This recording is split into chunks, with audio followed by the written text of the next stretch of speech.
Hi guys, I am Balaj, Mr. KB Birds. நம்ம இன்றைக்கி என்ன டாபிக் பார்க்க போகிறோன்னா பட்ஜீஸ் வந்து என்னென்ன சாப்பிடும், எவ்வளோ சாப்பிடும், எப்போல்லாம் சாப்பிடும்னு சொல்லிட்டு இப்போ பார்க்க போகிறோம். இப்போது ஒரு பிகினராக இருந்தாங்கன்னா அவங்க வந்து பட்ஜீஸ் வந்து என்ன ஃபுட்டு சாப்பிடும்னு சொல்லிட்டு மோஸ்ட்லி தெரியாது அவங்களுக்கு. இப்போது பட்ஜீஸை பொறுத்த வரைக்கும் எப்போவுமே தெனை தான் சாப்பிடும். அது விரும்பி சாப்பிட்றது பார்த்திங்கன்னா தெனை.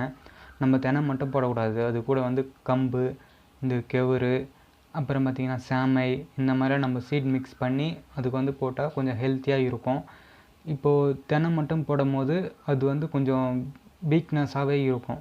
ஏன்னா தெனையே போடக்கூடாது, நம்ம எல்லா சத்துமே அதுக்கு வேணுன்றதுனால நம்ம வந்து சீட் மிக்ஸ் மாதிரி போட்டால் அது கொஞ்சம் ஹெல்த்தியாக இருக்கும். இப்போ ஒரு பிகினராக இருப்பாங்க, அவங்க வந்து 1 பேர் வந்து பஜ்ஜீஸ் வளர்ப்பாங்க. அதுக்கு எவ்வளோ சீட் வந்து போடணும், எவ்வளோ ஃபீட் பண்ணணும்னு சொல்லிட்டு தெரியாது.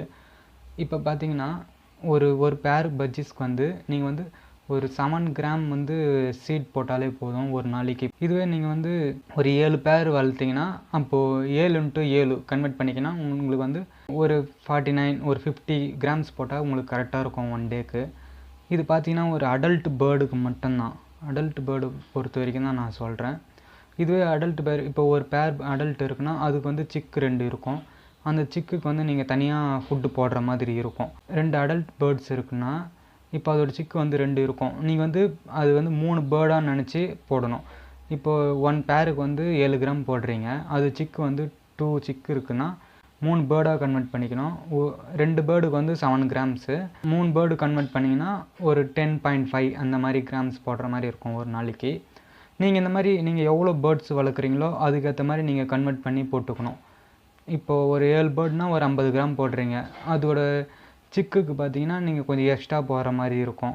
ஒரு 65 இல்லை 70 அந்த சிக்ஸ் வந்து கொஞ்சம் எவ்வளோ வளர்ந்துருக்கோ அதுக்கேற்ற மாதிரி போடணும். நீங்கள் எப்போவுமே சீடு ஒரு நாளைக்கு போட்டுட்டு அடுத்த நாள் பார்த்தீங்கன்னா நீங்கள் வந்து சீடு வந்து இருக்குதுன்னு சொல்லிவிட்டு விட்டுறாதீங்க. ஏன்னா அந்த சீடு இருக்காது, அது உமின்னு சொல்லுவாங்க, அந்த தோல் மட்டும் இருக்கும். அதுக்குள்ளே இருக்க அந்த விதையெல்லாம் வந்து சாப்பிட்ரும். அந்த தோல் மட்டும் இருக்கும். நம்ம கண்ணுக்கு வந்து பார்த்திங்கன்னா அது சீடு இருக்கிற மாதிரியே தெரியும். இப்போ தெனைலாம் பார்த்திங்கன்னா அந்த தெனையை எடுத்து நீங்கள் அந்த ஊதி பாருங்கள்.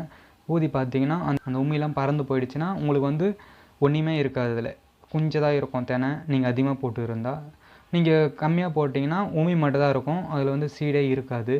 அப்போ பேர்ட்ஸ் வந்து பார்த்திங்கன்னா அந்த ஃபுட்டே எடுக்காமல் அது வந்து கொஞ்சம் டல்லாகவே இருக்கும், ஏன்னா சீட் பத்தாததுனால. ஸோ நீங்கள் வந்து கரெக்டாக வைக்கணும். அதே மாதிரி அளவு வந்து நீங்கள் அதிகமாக வச்சாலும் உங்களுக்கு தான் ஃபால்ட்டு. ஏன்னா அதிகமாக வந்து வச்சிட்டிங்கன்னா அதுலேயே வேஸ்ட்டு போயிடும் அந்த பேர்ட்ஸ்லாம் பார்த்திங்கன்னா.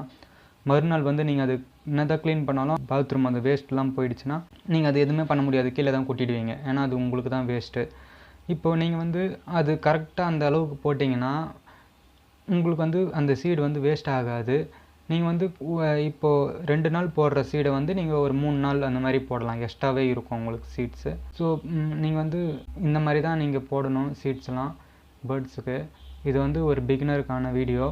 ஸோ உங்களுக்கு இந்த வீடியோ பிடிச்சிருந்தால் லைக் பண்ணுங்கள், சப்ஸ்கிரைப் பண்ணுங்கள், பெல் ஐக்கான் ப்ரெஸ் பண்ணுங்கள் ஃப்ரெண்ட்ஸ். தேங்க்யூ ஃபார் யுவர் வாட்சிங்.